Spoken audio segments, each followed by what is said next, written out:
السلام علیکم ورحمت الله وبرکاتہ د یو نیو ویډیو سره تاسو په خدمت کې به حاضر یم.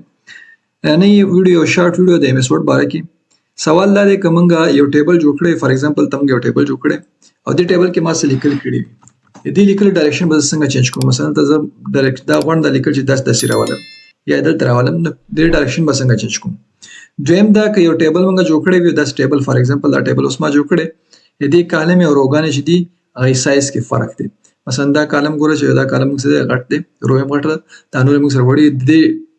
دا موږ سیټ کو څنګه چې یو سایز باندې شي روګانې مکالمه هم د لپاره ټول نفس اول موږ راځو د لیکلو ډایرکشن چینج کوو. که زه په دې لیکلو باندې کلیک کوم او دلته رائټ کلیک کوم لاړ شم تر موږ سره د ډایرکشن ټیکسټ ډایرکشن ګوره په ټیکسټ ډایرکشن باندې موږ کلیک کوو دلته موږ سره راځي اپشن چې کومه سي ډایرکشن راوړي دا سي راوستل غواړي او دا سي راوستل غواړي. زه فار ایگزامپل دا سره کوم اوکې کوم دا لیکلو ما سره داسې شي او که زه بیا رائټ کلیک کوم راشم ټیکسټ ډایرکشن ته په دې کلیک کوم دا یو سره کوم اوکې دا لیکل به ما سره داسې شي.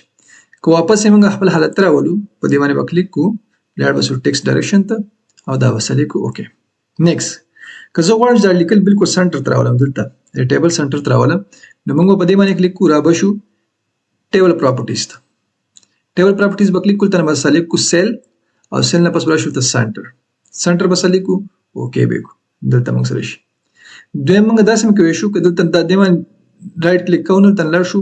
لی اوټ ته نو دلته موږ سره د پراپرټیز دلته موږ سره د آپشن راځي پراپرټیز باندې کلیک کړئ او پراپرټیز باندې کلیک کړئ ته هغه سیل او سنټر کو واپس ټاپ تر وسل غواړي ټاپ تر ولې که باټم تر وسل غواړي نو باټم کلیک کړئ باټم ته ورشي او که دلته نشم پراپرټیز ته او زه سلیکټ ټاپ نو دا موږ سره واپس ټاپ ته راشي. نو دا خو موږ د یو ټیکسټ ډایرکشن څنګه چینج کوو او هغه کوم ځای نه کوم ځای ته بوتلو غواړو ټاپ تر وسل غواړو باټم تر وسل غواړو او یا لیکل موږ ډایرکشن چینج کوو نو هغه هم کولای شو. نیکست راځو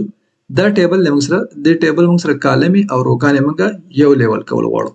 دلته موږ سره د ګوډ کې دا ګو دا پلس نشان دا نشان وته تاسو ښکاري په دې نشان باندې کلیک کړئ دا ټیبل بسلی شي چې کله دا سلی شي دلته به رائټ کلیک کړئ په هر ځای کې چې رائټ کلیک کړئ ټیبل په یو حصه کې به رائټ کلیک کړئ او دلته نشو ډایرکشن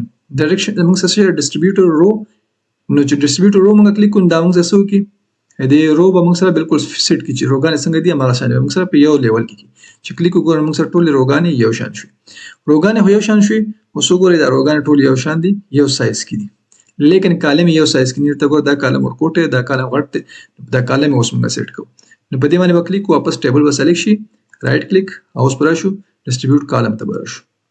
چې کله په دې باندې کلیک کو اوکې کو نو ګور اوس په کالم موږ سره نو ټیبل ټول موږ سره په یو سایز شو کالم یو شان دي روګانې یو شان دي. نو امید کوم چې ویډیو مو خوښ شي وي. ښه وخت ولرئ. السلام علیکم ورحمت الله وبرکاتہ.